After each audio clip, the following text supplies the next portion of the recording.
Kabupaten Malang adalah kabupaten terluas kedua di Jawa Timur yang sebagian besar wilayahnya merupakan pegunungan yang berhawa sejuk. Nama Singosari berasal dari Singhasari, kerajaan besar pada abad ke-10 dengan rajanya yang terkenal bernama Ken Arok. Sisa kejayaannya masih bisa dilihat yaitu Candi Singosari yang masih kokoh berdiri hingga saat ini. Selamat datang di SMK Negeri 1 Singosari, merupakan sekolah kejuruan yang berdiri pada tanggal 16 Oktober tahun 1951.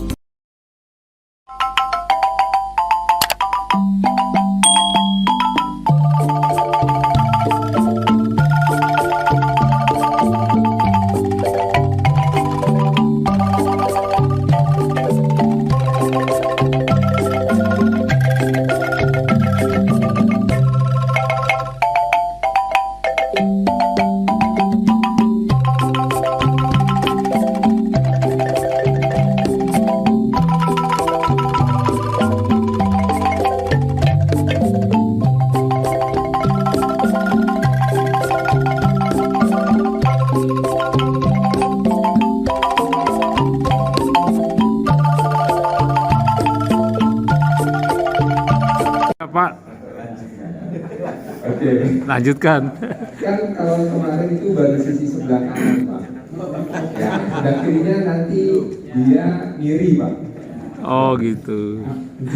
Tapi nanti Pak di OJTD Pak ya. Oh gitu ya. Kiri dan kanannya Bapak-bapak nanti akan lakukan secara langsung di dalam customer. Siap.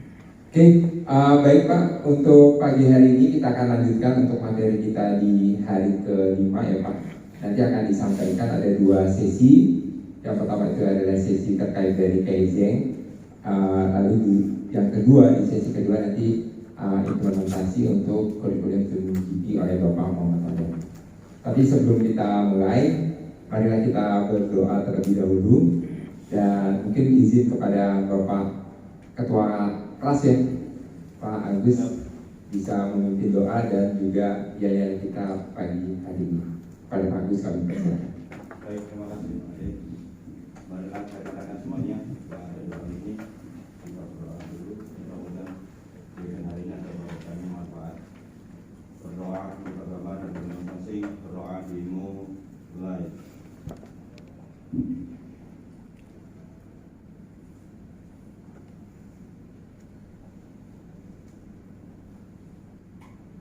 Selesai.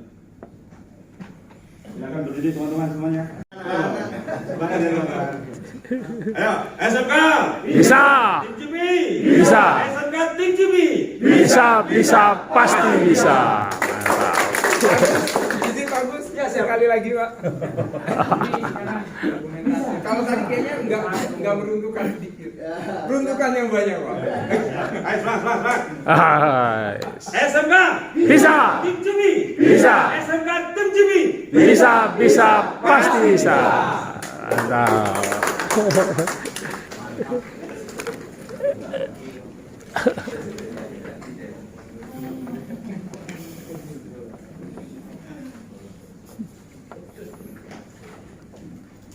Oke, baik. Sudah dibangun lagi. Tadi kan udah diruntuhkan tuh oleh Pak Agus dan Bapak dan Ibu. Nah, kita sudah bangun lagi. Oke, baik. Kita lanjut saja untuk materi kita di hari kelima ya, yang akan disampaikan oleh Bapak Andre. Nanti Bapak Andre juga akan memperkenalkan diri dengan lengkap pada sesinya. Kepada Pak Andre kami persilakan.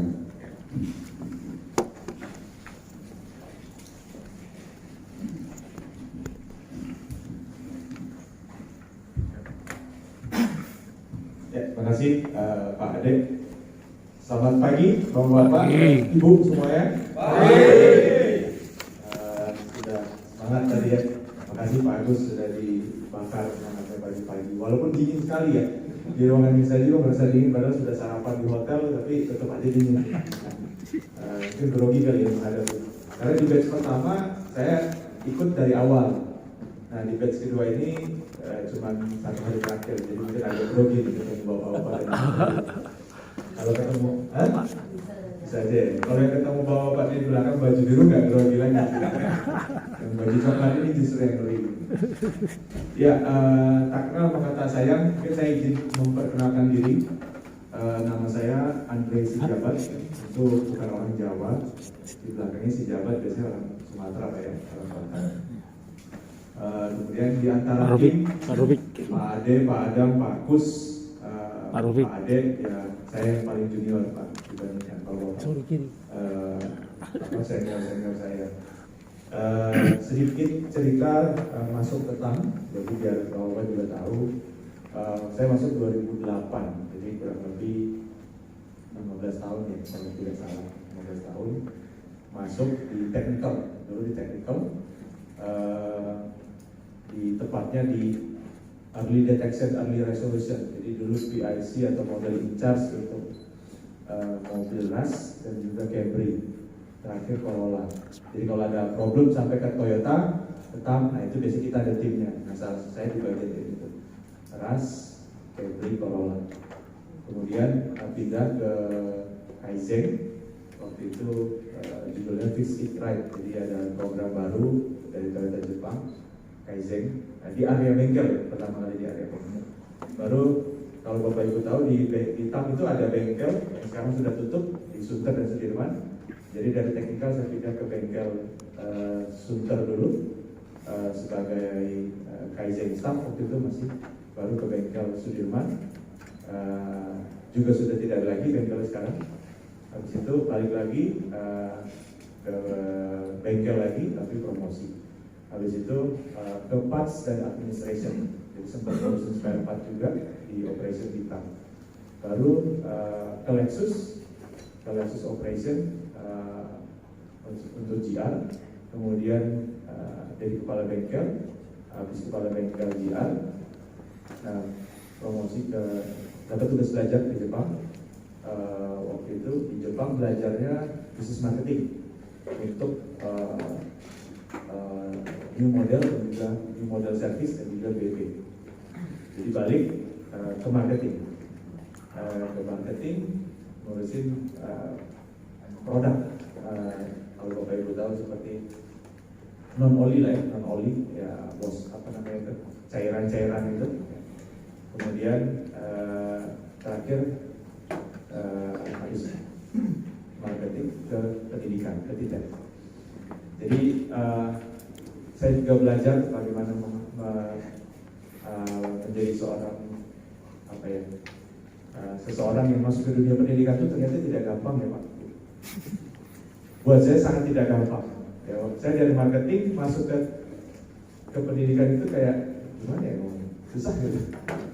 Tapi yang menarik adalah waktu dipindahkan ke pendidikan, saya dengan sadar bahwa ternyata pendidikan kita banyak bolongnya dan ternyata tugas bapak-bapak dan ibu itu tidak gampang. Nah dari situlah yang membuat harus ada strategi baru bagaimana kita mendidik ya. Apalagi kemarin kan COVID yang 3 tahun 2 tahun itu saya di Jakarta di sekolah pilot BP. Terakhir kita tes anaknya disuruh spray itu bergetar. Jadi kualitas pendidikan 2-3 tahun lalu sejak saat COVID kurang bagus karena kebanyakan teori, kebanyakan online. Nah itu PR. Jadi ya pas ya kemarin beberapa teman-teman DI ada yang cerita ketika direkrut banyak yang gagal. Kenapa? Karena tahunnya online. Mungkin disuruh pegang kabel busi kebalik kali ya mungkin, atau buka apa gitu kebalik gitu, radiator cap apa. Nah jadi intinya satu COVID, yang kedua tantangannya adalah dunia digital. Nah ini yang tidak gampang, apalagi Bapak Ibu sudah belajar di GP ya. Itu udah pasti pakai gawai ya Pak Ibu, pakai laptop, pakai handphone, mau tidak mau kita harus menyesuaikan. Ya. Nah pagi hari ini saya dapat tugas untuk sharing mengenai Kaizen dan problem solving. Ya. Nah sebelum saya mulai mungkin ada satu slide yang rasanya bapak-bapak sudah familiar ya. Boleh minta tolong dimatiin depan? Ya. Nah jadi saya minta tolong nanti volunteer ya, silakan cerita ke saya mungkin 1 menit ya. Dari sisi sini, kiri saya dan juga kanan saya. Ini gambar apa?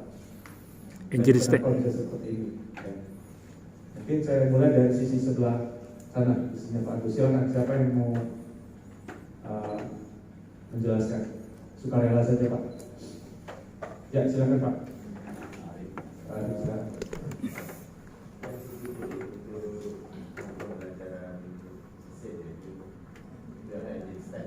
Maaf.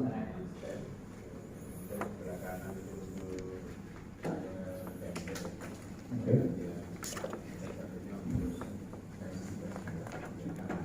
Ya. Dan Pak? Oh, oke. Ada lagi Pak yang mau disampaikan? Ini Pak, Bang, sini Bang. Oh iya, silakan Pak. Horas Bang. Horas. Ya Horas. Sama-sama nih. Pencernaur Bang. Oh, nanti kita ngobrol lagi. Oh, ya Bang, beres Bang. Kalau yang situ apa tayar itu untuk ban ya, untuk muka ban lebih praktis gitu Bang. Ya, kemudian di dalam sana itu kelihatan Bang samar-samar ya. Ya. Oke. Kita ajar dulu Bang. Ya. Ya. Dari sisi sini. Oh, silakan Pak Joko dulu. Saya perhatikan di gambar yang sebelah kiri itu penempatan rem, di mana di situ asal-asalan tempat rem. Jadi kaitannya model pembelajarannya nantinya ya apa pakai seperuhnya. Betul. Dibutuhkan tarik, dan kembalikan seperti itu. Terus yang sebelah kanan itu campur antara ada di situ kalau saya perhatikan ada box silinder yang notabene nanti mungkin digunakan untuk praktek pengukuran, ada perangkat peralatan ban, mungkin ada kaitannya dengan balancing dan sebagainya. Dan yang tengah itu berikan juga sama dengan gambar yang kiri, penempatannya juga tidak tertata, tidak ada tanda-tanda di situ untuk penempatannya.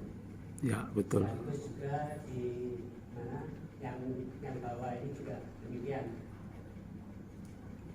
tidak digunakan tapi belum sampai dimatikan. Ya. Terima kasih Pak Joko. Ampuradul ya. Ya, silakan. Kalau melihat bahasanya ini adalah contoh studi kasus Pak ya, di mana satu di situ dalam bahasa saya alat yang tidak memadai, kemudian tidak ada tanda ataupun sinyal untuk penempatan. Itu sih Pak. Ya, baik. Saya yang salahnya tuh tulisan tengah tuh langsung keluar gitu. Ya itu Pak. Sebelah sini tuh lebih sarapannya lebih enak kayaknya. Ya. Langsung kelihatan gitu. Tapi sebenarnya saya mau hilangin itu tadi. Tapi ya nggak apa-apa. Nah, dengan segala hormat Bapak-bapak dan Ibu, saya bukan mengajari, jadi kita sharing pagi ini. Saya tahu pengalaman Bapak-bapak sudah lebih banyak. Tapi yang mau kita bangun adalah kemampuan berpikir. Ya. Bahasa saya adalah cuci otaknya. Ya. Bagaimana kita mempersiapkan anak didik kita yang sekarang untuk bisa kita cuci otaknya dengan Kaizen. Ya. Karena ini sangat penting Bapak Ibu. Nanti saya cerita di belakangnya. Benar ya tadi. Ya ini tampilannya problem ya. Secara produktivitas, secara kesulitan mencari, urutan penggunaan, kemudian juga tanda-tanda gitu ya. Bayangkan anak-anak kita yang masuk SMK itu kan belum tentu semua punya hobi otomotif.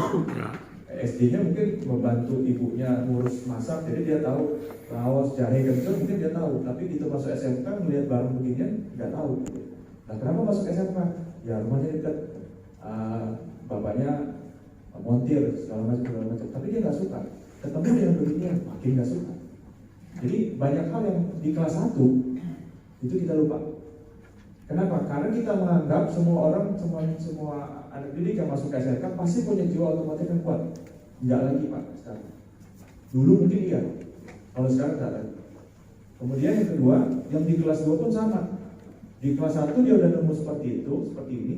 Kelas 2 nya, udahlah, pasti juga gitu, labnya sama, kemudian ruang kelasnya sama, bosan. Sehingga apa? Produktivitasnya juga nggak bagus. Kemampuan dia berpikir juga jadi malas. Kemudian di kelas 3 udah nggak punya pilihan, OJT, ketemu lagi bengkel yang kayak gini juga. Jadi bayangkan ya, betapa secara psikisnya kalau kita jadi mereka nggak enak gitu ya. Jadi wajar kalau mereka males Pak. Di Jakarta Pak, di ring 1 di area Jakarta Pusat, saya temu satu SMK, ketemu dengan beginian, anak didiknya sibuk main handphone. Tapi kita diamin, memang kita sengaja survei. Ya, seperti itulah kejadian sekarang. Lebih penting handphone baterainya full daripada ketemu dengan area yang beginian. Nah, siapa yang mengharuskan untuk memotori supaya itu berubah? Kita, mau nggak mau. Ya. Nah, jadi ini sebagai pengantar. Kenapa ini penting? Karena yang kita mau lakukan itu sebenarnya perubahan, semangat untuk perubahan ya. Bukan ini bicara kampanye ya. Semalam ya, bukan. Ini pagi ini adalah ini. Kai Zeng. Kai itu change, berubah. Good itu baik. Nah, tapi jangan dipisah. Orang Jepang paling sebel kalau tulisan ini dipisah. Karena menghasilkan sesuatu yang berbeda. Bisa nggak yang kanan ditaruh di restoran atau di tempat refleksi? Bisa banget. Yang kiri ditaruh di rumah makan? Bisa banget. Tapi menghasilkan arti yang sama? Enggak. Ya. Kemudian kai itu change ya. Ini kalau cara nulisnya nggak boleh kalau dari atas, salah aja. Nulisnya itu harus dari bawah, dari sininya.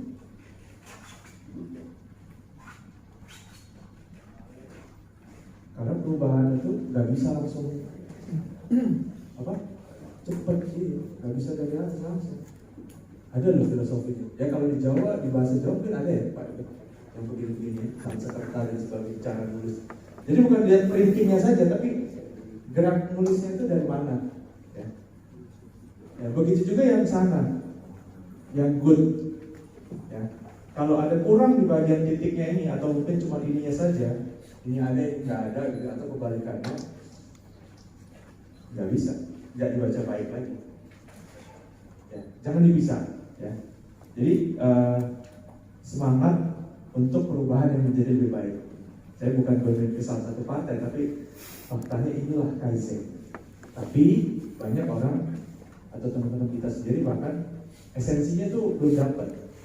Sehingga untuk melaksanakan itu jadi, nah ini program gitu. Ini hanya programnya Toyota itu Kaizen. Enggak. Saya kira waktu saya ke Jepang, Kaizen itu punya Toyota. Akhirnya. Tapi ternyata waktu ke MRT, ke stasiun, nggak nemu sampah. Kaleng-kaleng rapi. Jadi hilanglah bayangan saya kalau ternyata Toyota itu bagus dari ternyata itu budaya Jepang. Nah, jadi ini spiritnya, semangatnya. Nah, saya ada beberapa materi teori, tapi kita cepat saja karena ini nanti pengetahuan Bapak Ibu harusnya sudah masuk ke dalam sini. Tapi tujuan saya mengajarkan ini nanti kita ada praktek lebih jauhnya. Ini untuk teman-teman siswa nanti. Ya. Kami akan coba siapkan versi bahasa Indonesianya. Tetapi buat Bapak Ibu guru ya bahasa Inggris ya. Jangan lebih keren dikit gitu kalau difoto kan. Bahasa Indonesia lagi Pak sudah jauh-jauh ke Moro, ke Toyota gitu. Ya. Mengerti esensi Kaizen ya. Tujuan sekolah dan posisi Kaizen di mana. Ya. Yang pertama, yang jangan sampai dilupakan adalah kontribusi ke society. Buang sampahnya harus dikategorikan. Nanti jangan langsung dibuang keluar gitu. Kemudian dipilah-pilah gitu. Yang kedua, menghasilkan benefit. Barang-barang bekas mulai dari sekolah, plastik dipisahkan, nanti dijual. Hasil jualnya beli gorengan, barang-barang. Bisa nggak? Bisa Pak. Yang ketiga, ini share wealth, membagi kesejahteraan. Nomor 1, nah ini jangan dibalik nih. Itu ada kepala sekolah nggak sih? Ada ya? Kita ngomong kepala sekolah ini nggak apa-apa ya? 1, school shareholder. yang kedua teacher, student, 3 surrounding. Nah, ini penting Bapak Ibu. Yang harus merasakan benefit dari Kaizen bukan hanya Bapak Ibu kepala sekolah. Silakan kalau mau direkam omongan saya. Kenapa? Kebanyakan yang merasakan hanya manajemen, bentuk dana hibah, bentuk ini, bentuk ini. Ini loh yang paling penting. Ini, Itu krisis. Pak, nanti Pak. Ini yang penting. Karena ini itu pilarnya. Ini itu semen lantainya. Ini itu tumbuhan di sekelilingnya. Saya selalu menganalogikan biar gampang ya. Karena otak kita kan terbatas ya mengingatnya. Jadi mengingat yang sulit-sulit nggak usah lah. Ini yang gampang aja. Ini pilarnya. Tapi ini lantainya. Ini cor-corannya di sini. Ini bisa kuat nggak kalau ini nggak kuat? Nggak bisa Pak. Di foto keren nggak? Keren. Tapi gitu diinjak, ini yang diinjak. Jika Pak, ini harus penting, harus merasakan dampak daripada Kaizen, ya. Dan harus bisa diukur. Jadi percuma kalau Bapak Ibu bilang, saya sudah melakukan Kaizen Pak, dampaknya apa? Tidak bisa diukur, itu belum. Dari berapa menjadi berapa? Dari 40% menurun menjadi 10%. Nah itu Kaizen, bisa diukur. Ciri-cirinya itu. Kemudian berkontribusi nggak? Oh ini hanya mempercepat pekerjaan saya Pak, belum Kaizen. Harusnya Kaizen itu bisa berdampak pada lingkungan sekeliling, siswa, staff. Jadi bukan hanya memudahkan kita, tapi memang benar paling minimal memudahkan kita. Ya. Kemudian ini, dan selalu ada industri, ada guru, dan juga ada siswa. Jadi benefit Kaizen itu harus bisa dirasakan oleh ini, udah pasti ya, karena Bapak Ibu mengirimkan teman-teman OJT, ini udah pasti. Lagi-lagi Pak, mohon maaf, ini yang kadang-kadang lupa. Jadi selanjutnya bagus saya dikirim ke WhatsApp group. Ini harus merasakan dampak dari Kaizen. Ini bukan saya buat ya, dari Jepang ya. Jadi di domestik Jepang itu juga sama, bahwa ada hal benefit yang harus dibawa di dalam suatu Kaizen activity. Ini harus merasakan, tidak boleh ini dan ini saja. Kalau ini dan ini kelihatan program apa ya, donasi segala macam, gitu ya. Ada program yang kelihatan. Tapi ini kadang-kadang nggak. Nah, bagaimana mewujudkannya? Pertama, kita berada di sini. Bapak Ibu berada di sini ya. Kemudian ini ini sekolah, institusi. Ya. Kalau kita lihat bagaimana cara bacanya dulu. Cara bacanya dari sini Pak. Ada satu sekolah, kemudian dia biasanya sekolah itu menangani atau mengembangkan pendidikan, knowledge, attitude, dan kebiasaan, behavior. Sama, jangan lupa SMK itu uniknya apa? Ini skill experience. Ya. 1, 2, 3 bisa didapat di SMA, bisa banget. Nomor 4 nggak ada. Nomor 4 nggak ada. SMA nggak ada. Jadi ini harus menjadi satu. Terus jangan lupa, jangan sibuk siswa kita jangan cuma pinter, tapi juga bisa beradaptasi secara sosial. Nah, kemudian inilah metode yang kita pakai untuk siswa SMK bisa tumbuh. Jadi nggak bisa dia cuma pinter, punya skill, tapi tidak bisa dipakai di keilmuan sosial di masyarakat. Tetangganya pecah ban gitu, motor, nggak tahu cara buka ban, ya itu sih masih sedih ya, masih di tataran sini. Harusnya ada kontribusi ke sini. Nah, kemudian ini sekolah, company dalam hal ini ya, perusahaan sekolah itu kan perusahaan ya Pak ya, dianggap tidak sebagai perusahaan. Itu harus merespon kebutuhan ini. Nah, ketika dia merespon, maka inilah yang siswa inilah yang harus dikembangkan. Tapi dikembangkan oleh siapa? Oleh guru. Sehingga apa? Siswa yang ada di dalam sekolah sini itu harus memenuhi kebutuhan ini. Jadi ini harus muter, ini masuk, di develop, keluar lagi. Masuk, di develop, keluar lagi. Jadi si sekolah ini kalau dia hanya menghasilkan 3 ilmu ini, di silabus ini kelihatan Pak. Yang ini nggak kelihatan. Bahayanya. Benar nggak? Di silabus kelihatan nggak Pak? Skill experience. Ini enggak. Padahal nanti anak didik kita magang, yang ditanya apa silabusnya? Enggak. Jumlah jam pelajarannya? Enggak. Paling skill udah pasti sama ini nih, kebiasaan. Ya. Nah, ini juga tantangan yang buat bapak-bapak, ibu. Bagaimana mengukur kebiasaan? Ya, mungkin bapak ibu yang lebih paham daripada saya. Tapi harusnya dengan nilai 1, 2, 3, atau 4, 5 itu belum cukup. Ya. Jadi harus ada penilaian lebih lanjut. Nah, tapi ini sulit Bu, terus terang sulit. Dari sisi psikologi juga bagaimana menilai kebiasaan ini tidak gampang. Tapi kita nggak bahas itu di sini. Tapi skill yang akan kita bahas nanti di sini. Ya. Saya cerita sedikit sejarahnya karena ini juga penting. Ya. Kaizen itu secara singkat Toyota Problem Solving. Ya. TPS itu Toyota Problem Solving. Itu menjadi bagian dari filosofi bisnis Toyota atau kita kenal dengan Toyota Way. Ya. Kemudian ada TPS, Toyota Production System. Ya. Jadi ini bukan di pabrik, ya, bukan ngomongin pabrik. Jadi kita tidak ngomongin pabrik pagi hari, tapi kita ngomongin bagaimana mindset production itu dipakai untuk menghasilkan sesuatu di bidang pendidikan. Kemudian yang bawah itu apa itu? Yang bawah itu penamaan TPS itu nama asli Toyota Production System, Toyota Jepang yang buat. Tapi dalam perjalanannya salah satu institusi MIT ya di Amerika itu membuat Lean Production System. Ini sama, jadi kurang lebih sama, prinsip dasarnya sama dari Toyota. Mungkin ini sejarah ya, tapi ini juga penting buat nanti diinformasikan ke teman-teman siswa ya. Awal mulanya itu ya ketika sesudah Perang Dunia Kedua segala macam memperkenalkan produksi Toyota mobil gitu ya, bagaimana mengalahkan kompetitor satu General Motor. Nah, tapi pesannya adalah bagaimana membuat bisnis konsep production system dengan low cost, small scale production. Jadi maunya produksinya kecil tapi berdaya jualnya cukup besar. Nah, kemudian ini orang terdata itu, maksudnya Toyota Jepangnya itu tidak suka menggunakan modal pinjaman, sehingga dia harus benar-benar berpikir bagaimana caranya supaya efektif, ya, mulai dari transportasi, kemudian juga barang yang dihasilkan, termasuk juga ketika ada barang-barang yang cacat. Jadi kalau perusahaan-perusahaan sekarang mungkin barang yang cacat ya dijual segala macam. Jadi mindsetnya pasti akan ada barang cacat. Nah dari mereka itu awal-awal memang mengharapkan tidak ada barang yang cacat.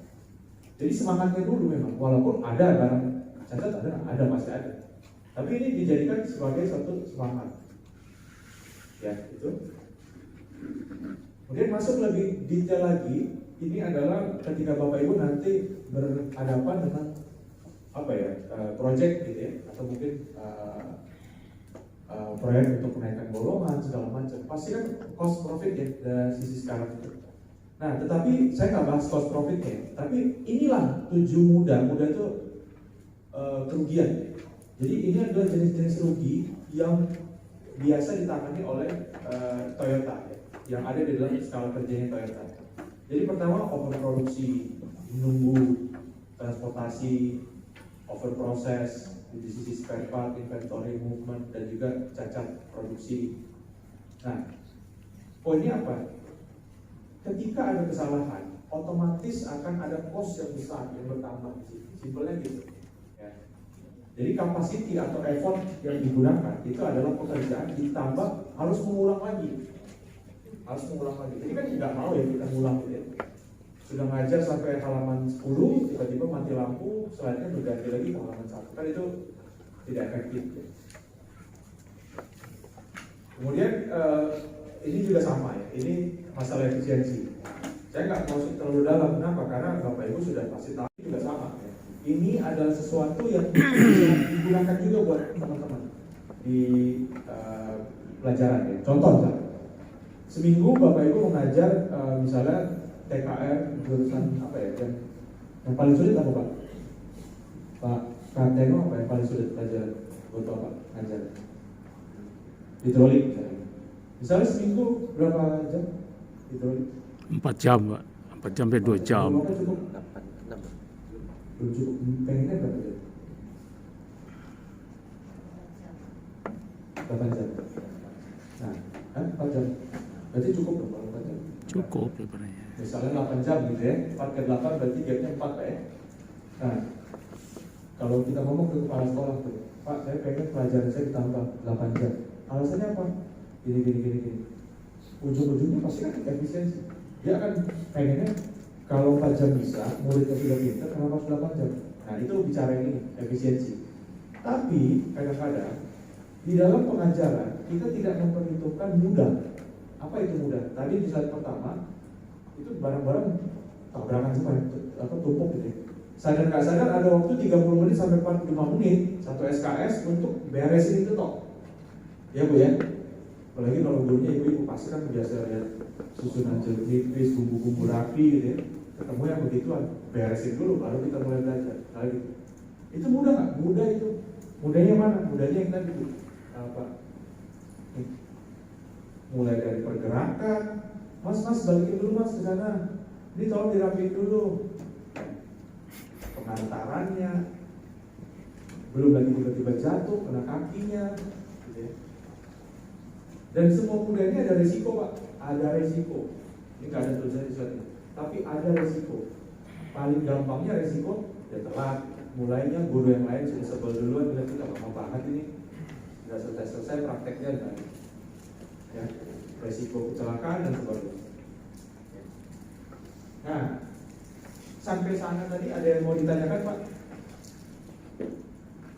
Nanti aja Bang, lanjut. Lanjut dulu ya? Ya. Oke. Ini, kenapa ini diajarkan? Karena ini dua yang Bapak Ibu pakai di kelas atau di sekolah. Just in time. Just in time itu bicara kecepatan salah, terlambat sudah pasti salah. Jadi harus just in time. Nah artinya nih, menghasilkan dan meneruskan jika dibutuhkan, ketika apa yang dibutuhkan, kapan dibutuhkan, dan dalam jumlah tepat. Ya. Jadi harus ada persiapan dulu. Nah, kalau kita bikin materi pelajaran ya, 1 jam, tapi mungkin 10 menit teori slide, sisa 40 menitnya lagi atau 50 menitnya lagi tanya jawab. Mungkin itu efektif. Tapi zaman sekarang saya menyarankan, kan anak-anak boleh bawa handphone nggak di kelas? Boleh. Nah, zaman sekarang itu kan sudah ada yang model online ya, dibuat pertanyaannya, kemudian ada tampil link pakai barcode gitu ya. Nah, itu lebih efektif Pak. Di Jakarta beberapa sekolah termasuk di sekolah pilot BP itu di SMK 26, mereka sudah menggunakan itu. Itu ada yang berbayar, ada yang gratis di internet. Jadi kita bikin kayak Google Survey, nanti dari semua pertanyaan kita tuh menghasilkan satu QR code. Nah, QR code-nya itu Bapak Ibu taruh di slide. Habis itu anak-anak kita quiz pakai itu. Itu menghindari waktu nyontek, menghindari waktu bertanya dan sebagainya. Itu efektif. Terus keluar hasilnya langsung di situ. Sehingga apa? Nomor 1 si Anto, nomor 2 si Anti, nomor 3 si Doni misalnya gitu. Itu kelihatan. Jadi hal-hal seperti itu sangat mengefektifkan waktu kita di kelas untuk mengajar. Memang ada persiapan. Tapi itu bisa kita lakukan sebelum. Nah, itu salah satu contoh praktek. Beberapa sekolah di Jakarta sudah mulai menggunakan model-model yang seperti itu, pengajaran yang seperti itu. Ya. Jadi dia benar-benar menghilangkan waktu yang siapin bukunya dulu ya, nanti Bapak kembali lagi, kemudian buka buku halaman sekian, kemudian buka buku halaman ini. Jadi dari awal itu sudah tahu mau hari ini mau belajar ini, targetnya belajar ini. Terus keluarlah kuis misalnya gitu atau QR code yang hasil yang ditanya itu hanya untuk hari itu.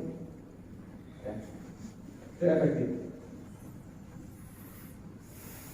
Nah, kemudian yang berikutnya ini Just in Time. Ini salah satu aplikasi di bengkel. Nanti Bapak Ibu kan akan OJT ya.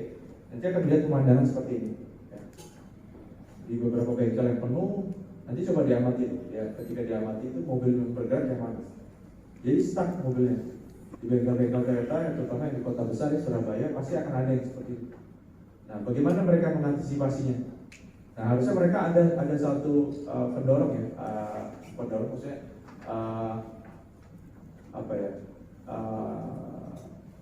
penanda.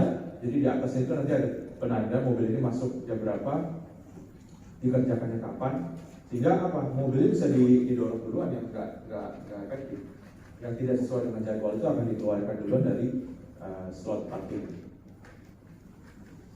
Ya, di BP, di body paint juga sama ya. Ada proses-proses ya yang tidak bisa dilakukan tanpa proses sebelumnya. Nah, sehingga urutan proses itu penting. Nah, nanti ini kepake, ini hanya contoh, tapi nanti ketika Bapak Ibu bikin project Kaizen ini kepake. Ya. Berikutnya lead time. Nah, ini juga saya nggak usah bicara panjang ya. Ya simpelnya kalau terlambat itu tidak enak gitu ya, membuat kita menyesal, kemudian juga pasti akan ada konsekuensi.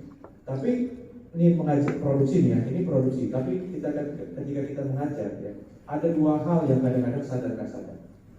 Proses belajar dan juga stagnasi. Nah, PR kita pagi ini yang di sini ya Bu, stagnasi. Ayo kita review persiapan mengajar kita seperti apa sekarang. Apakah sama setiap saat, tinggal bawa buku, ngomong di kelas, sampai jam habis, atau kita yang mengendalikan waktu? Ya, beda loh ya. Kita yang mengendalikan waktu artinya 1 jam kita ngajar, kita akan sudah tahu apa yang dilakukan. 10 menit pertama ini. Jadi ininya bisa kita buang. Nah, mari kita mulai dengan diri kita dulu nih, dengan persiapan. Kalau stagnasinya dari siswa gimana Pak? Udah pasti akan ada itu. Yang berantem atau mungkin yang suka nanya, yang bikin ribut itu pasti di sini. Tapi kan nggak bisa kita cegah. Tapi yang bisa kita cegah apa? Materi belajar kita, bagaimana penyampaiannya, siswanya seperti apa, model penyampaiannya seperti apa. Nah, itu yang menjadi PR nanti waktu pulang dari OJT. Ya. Nah, kemudian ini berikutnya Jidoka. Jidoka itu adalah sesuatu yang sifatnya membangun kualitas di dalam diri. Nah, Jidoka ini nanti saya pengen tularkan ke siswanya. Jadi kalau yang tadi just in time, itu rasanya akan lebih banyak kita, Bapak Ibu guru yang akan menggunakan. Tapi Jidoka, karena mereka baru di tataran siswa, dan mereka hanya 3 tahun langsung kerja, mereka harus punya ini yang kuat.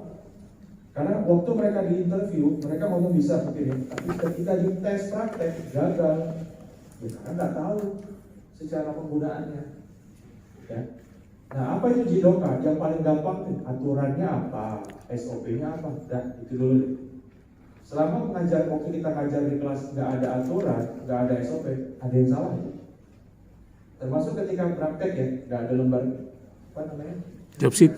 Seksinya, Job sheet-nya itu nggak ada, tapi kita ngomong udah pasti siswa kita nggak akan ngerti, kecuali dia hebat banget otomatis. Ya. Nah, menuangkan itu semua, bagaimana harus ada sesuatu istilah kerennya visual control Pak Bu. Visual control itu apa? Ya ini contoh nih, ini contoh visual control.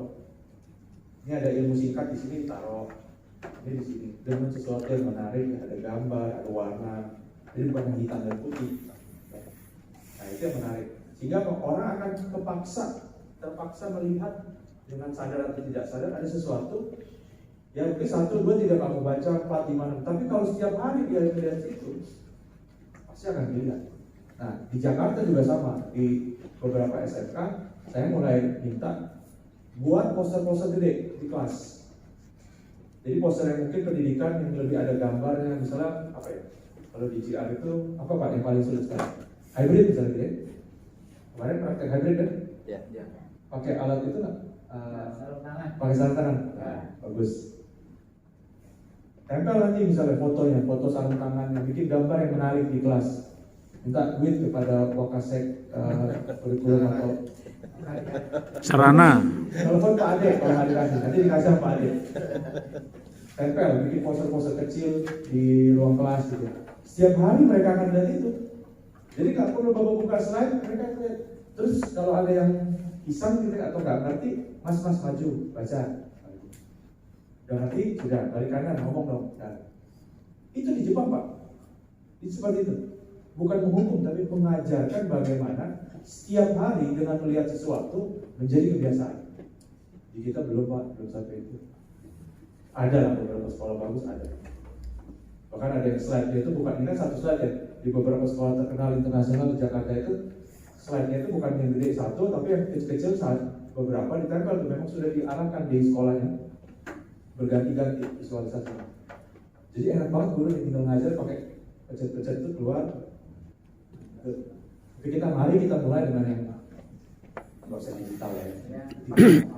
Kepala sekolah deh, nah itu apa Pak budgetnya?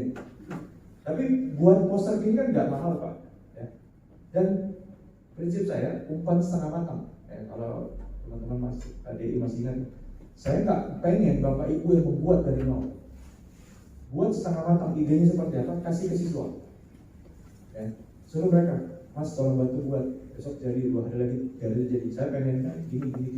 SMK itu memang seperti itu Pak, harus seperti itu. Karena ketika mereka masuk ke industri, ke bengkel, kepala bengkel tahunya dia sudah siap untuk service berkala 1000. Faktanya dia disuruh cuci mobil saja, kenapa? Karena dia nggak ngerti, atau mungkin karena dia harus belajar lagi. Nah, harapan saya sih sekolah kita tidak ada yang seperti itu. Ya kasih mereka umpan setengah matang, buat kisi-kisinya, kembangkan, suruh mereka sendiri. Bapak tinggal, oke, ini bagus, tempel. Nah itu metode belajar Pak. Ya. Kemudian yang berikutnya di sini, nah ini sudah ya sampai sini visualisasinya. Jadi bisa dibuat seperti ini, tempel di kelas, di ruang praktek, di mana-mana di tempat-tempat mereka, atau di koridor sekolah, gitu ya. Masalah 4S, masalah safety. Ya. Nah, baru yang berikutnya ini adalah masalah. Nah, ini sudah ada yang tahu artinya? Genchi Genbutsu. Ada yang tahu Pak? Ayo, saya mau tanya dulu.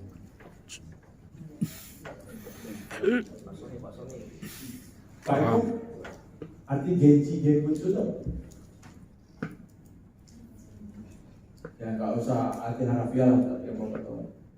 Kayaknya pernah dengar. Artinya itu kayaknya pernah dengar gitu. Kayaknya pernah dengar di materi pertama pendahuluan Jipon. Ya mesti bisa jawab dong, hari pertama ini udah arti. Baik memoris Pak. Beli dulu deh memori cardnya kalau gitu. Pak Ahmad, silakan arti Genchi Genbutsu.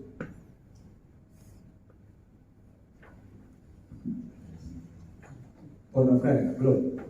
4 lokasi. 4 lokasi. Belum. Pak Sutrisno? Buka Google lah cepetan Mas. Bukan. Ayo, Pak Agus? Pak Agus? Genchi Genbutsu? Yang mau lihat Google juga silakan. Ya Google aja.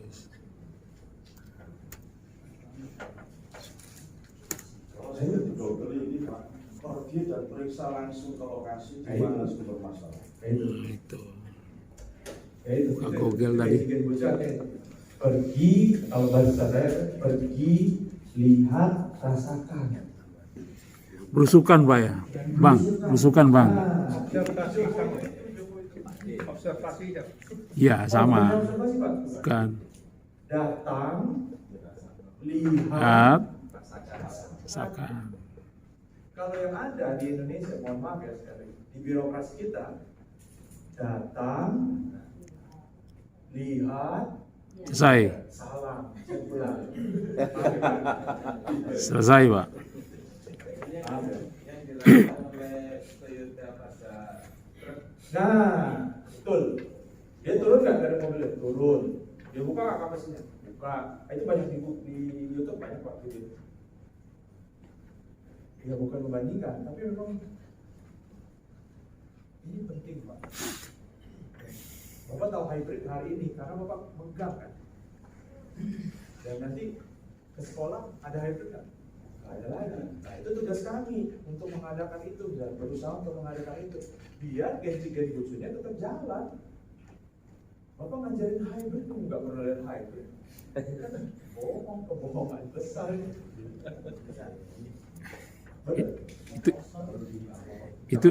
Itu anu Bang. Itu benar Pak itu. Cerita sejarah itu Bang. Kenapa? Cerita sejarah Ken Arok itu. Di BP lagi Pak, di BP ya. BP itu Sastra mesin. sarjana, apa namanya? Seniman. Ah ya. Anak BP yang tadi saya bilang di Jakarta, ayo ke Spraywood. Saya pengen lihat. Getar Pak. Udah, mungkin gara-gara orang tam nih. 3 hari lagi saya suruh gurunya, coba didampingin. Belum bisa juga. Kenapa ya? Terus waktu ngaduk itu, ini juga ya, karena tahunya teori. Ya. Tapi ternyata gurunya juga melakukan hal yang sama. Ngomong, segala masih dicoba. Ya sama lah, saya kira gurunya bagus, karena gurunya juga galero. Ya, kirim aja ke bengkel OJT, merasakan panasnya spray.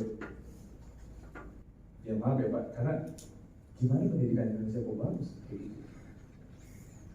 Lihat, jangan lupa ya, jangan balik. Lihat datang, lihat rasakan. Jangan datang, lihat salah. Jangan. Kalau itu terjadi di birokrasi, biarin. Pengawas itu. Hah? Pengawas. Ya pengawas. Nanti kalau Bapak sudah jadi pengawas, jangan gitu Pak. Menarik loh, ini menarik. Yang banyak, ya. Nah, contohnya apa? Yang rasakan. Nih,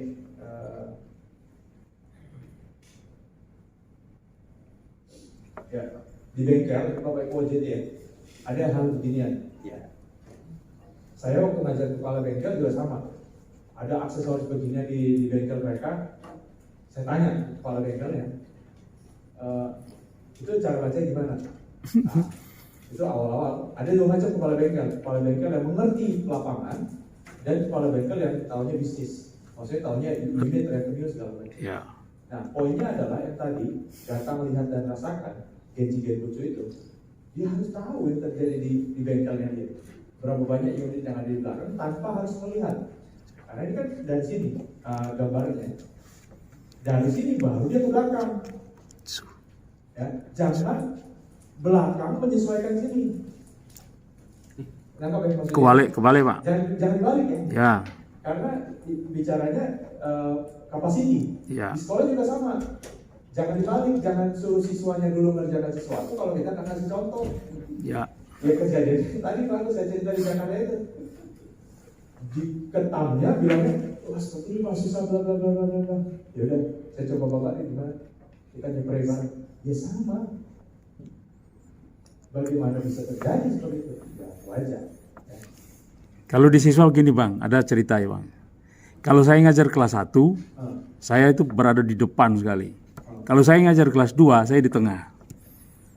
Ya, kalau saya ngajar kelas 3, saya agak di belakang. Karena kelas 3 sudah UJT kan. Dia udah paham. Saya tinggal share, tinggal komunikasi, kolaborasi, jalan. Tapi kalau kelas 11, ya sekarang saya ngajar itu sulit Bang. Karena dia belum OJT.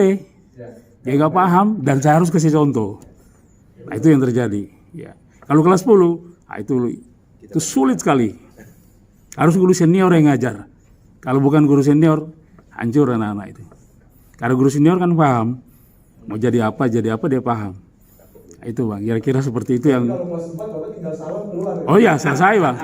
Tapi kalau tapi di otomotif nggak ada kelas 4. Di Jakarta masih ada Pak? Jakarta. Ya yang lama itu program lama, kurikulum lama. Tahun lalu kurikulum lama. Ada dua kurikulum Bang. Kalau kami nggak mau yang 4 tahun, nggak. 3 tahun sebenarnya cukup. Cuma karena ada yang salah sebenarnya di sini. Ya tadi itu yang Bang cerita itu terjadi di waka kurikulum kami, Gensu ini pun terjadi. Waka kurikulum di depan tok, nggak pernah turun. Sementara kami di bawah ini dengan kurikulum Merdeka dan Toyota seperti ini kan luar biasa. Dan itu harus disambut. Nah kami bingung. Waktu Pak Adam sama Pak Ari datang, suruh buka bodi kan. Kami ketawa di belakang. Yes, mulai manajemen kayak gitu mana bisa saya bilang. Gak iso. Singosari itu kan masa lalu itu yang terjadi sekarang. Kalau pergi sekarang hancur itu. Hancur. Itu cuma kejayaan masa lalu itu Singosari. Ya. Iya, Ken Arok itu loh ceritanya. Bukan SMK Singosari kan kerajaan kan maksudnya kan? Oh bukan, sama bang. Saya saudara, ada SMK Singosari. Loh, saya Singosari bang, SMK 1 Singosari saya. Kerajaan ya. kita Loh, bicara. bukan, saya bicara tentang SMK yang sekarang. Iya, karena paham bang, itu benar ngerti saya tadi itu. Ya Pak, jadi Ya. terima kasih Pak. Ya. Itu filosofi baru ya, tapi bagus ya. Artinya apa ya? Memberikan rasa kepercayaan juga ya ke siswa. Kalau kelas 1 nggak dipercaya wajar lah, karena emang baru. Ya, bentuk karakter masalahnya. Dia kan karakter dari SMP kan, Ya, belum paham SMK itu apa ya kita harus bentuk. Itu betul. Itu salah satu tips tuh Ya. Bapak Ibu ya. Untuk kita semua ya.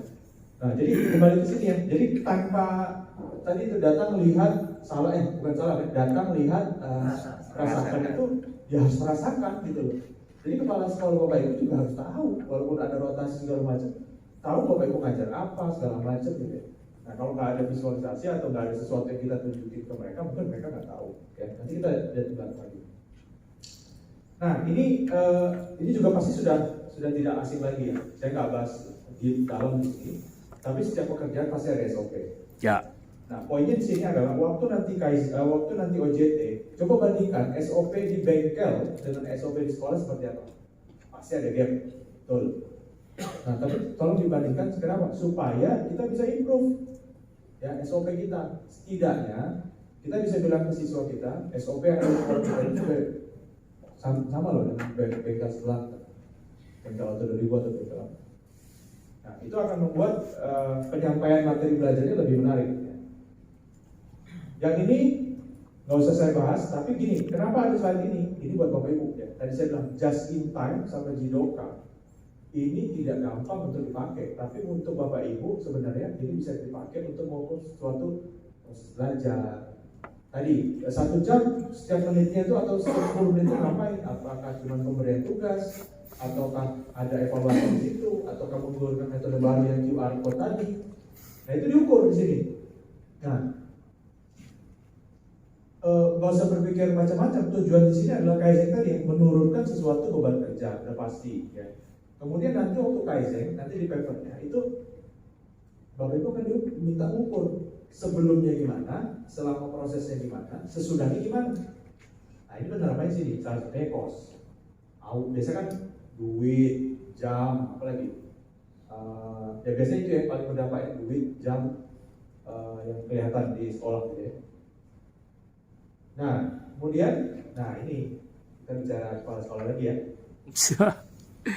Menarik kan? Gak ada yang Bapak Ibu ada yang mau promosi jadi kepala sekolah biar saya hilangkan saat ini dulu. Ya, nggak apa-apa kalau mau promosi juga. ada guru penggerak Pak. Kami itu tidak masuk guru penggerak Pak. 50 tahun ke atas sudah nggak masuk. 50 tahun ke bawah masuk. Saya harus hati-hati yang muda-muda dong. Itu. Oh iya.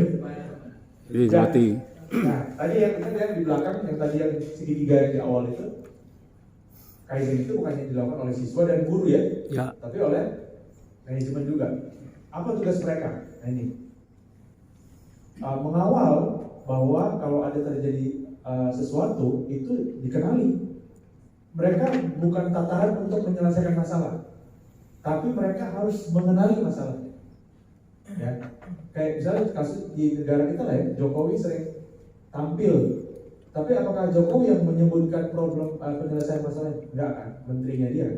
Tapi dia expose untuk mendapatkan berbalik. perhatian, Ya, berbalik. itu satu.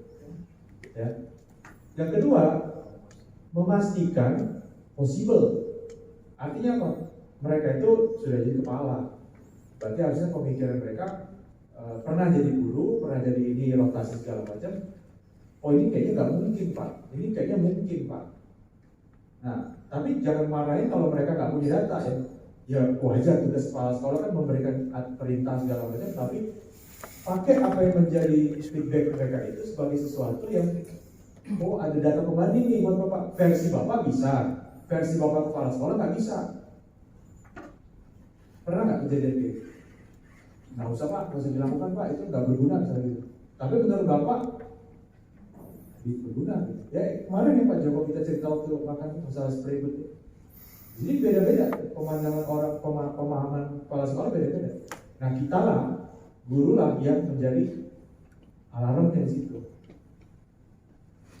Mendistribusikan pekerjaan, ya.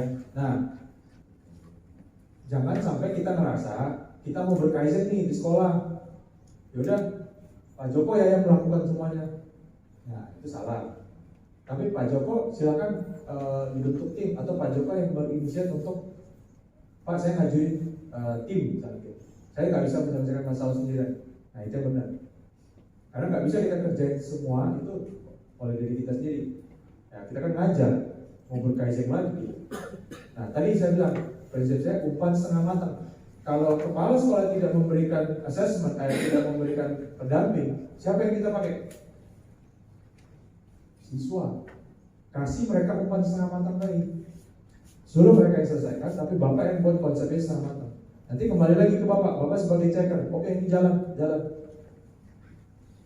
Ini Bapak menerapkan poin 3. Ya. Staff itu bisa jadi siswa juga. Kemudian memberikan mereka training, ya sharing materi segala macam. Melihat kualitas pekerjaan mereka. Kan Bapak guru kan tiap hari ketemu mereka, jadi tahu ini pasti orangnya ceroboh, ini pasti orang rapi. Gabung itu si ceroboh sama si rapi, jadinya apa? Abu-abu. Hah? Abu-abu. Ya putih hitam abu-abu kan. Tapi ngerti Pak, jangan di clusterin Pak ya. Yang pintar satu, saya paling di SMK Pembangunan saya komplain masalah LKS. Ya. LKS itu buat orang yang pintar atau enggak? Dar. Rata-rata pintar. Ya. Tapi orang yang tidak pintar punya hak nggak untuk ikut LKS? Hak. Ngerti nggak maksud saya? Tahu. Tapi karena LKS dibremos hanya untuk yang pintar, kejadiannya apa? Ah itu pasti untuk yang pintar. Nah, tergantung gurunya nyampein LKS-nya gimana? Seleksi Pak. Seleksi Pak. Yang kedua bukan seleksi Pak. Teman-teman guru di SMK Pembangunan cerita yang di Jogja ya, ada yang nggak pintar bisa ikut LKS dan menang. Motivasi. Ya, dari motivasinya. Jadi bukan hanya, oh LKS itu kamu ya si Budi yang pintar, saya siapin. Atau nggak usah ngomong gitu, Pak ada LKS dia, saya udah pilih si Budi. Orang udah tahu Budi pintar, tapi ketika Bapak pilih si Anto misalnya, yang tidak pintar, orang akan bertanya. Tapi ketika Bapak pilih, ada resiko Bapak ngajarin dia, develop dia, segala macam. Nah itu cerita SMK Pembangunan Jogja. Bisa. Ya, itu di sini. Yang kedua standar tadi SOP sudah ya, jadi nggak usah dibahas. Nah ini elemen pekerjaan. Ini tuh bedanya apa sih? Kalau yang atas tuh lebih ke arah attitude ya, tapi yang bawah ini bentuknya ya. Bagaimana mewujudkan bentuk yang atas menjadi sesuatu yang kelihatan itu? Yang pertama ini Kanban nanti ya, tapi nggak usah dibahas detail ya. Tapi waktu Genba, Bapak Ibu akan melihat suatu kertas penanda ya, berisi informasi dan sebagainya. Kemudian urutan SOP itu bicara pasti urutan nomor 1, nomor 2. Nggak ada SOP biasanya kalau yang SOP yang benar Pak ya. Strip itu menurut saya kurang benar. Karena SOP yang benar itu harus nomor 1, nomor 2, nomor 3 atau pakai panah. Kalau cuma strip berarti bisa dong dilakukan seenaknya aja yang mana. Yang ketiga material ya. Nah ini nanti hubungannya apa? Ketika Bapak Ibu kembali ke sekolah, coba cek nanti materi yang akan material ini pendukung ya. Misalnya olinya, kemudian juga filter oli ada nggak? Itu dipakai juga untuk melakukan penjualan. Kemudian yang ini juga tidak lama, jadi ini tadi sudah kita bahas ya, ini summary saja, Genba, kemudian juga aturan, dan Bapak Ibu yang harus mengklarifikasikan poin. Jangan pernah nunggu kepala sekolah yang nanya. Kemarin saya cerita dari Pak Joko, satu lagi siapa Pak? Bapak ya Pak? Proposalnya tolong aja waktu mau naik mobil kepala sekolah itu. Misalnya gitu ya. Karena mereka sudah sibuk mengurus hal-hal yang lain. Kalau kita menemukan sesuatu ide perbaikan, ayo kita inisiatif.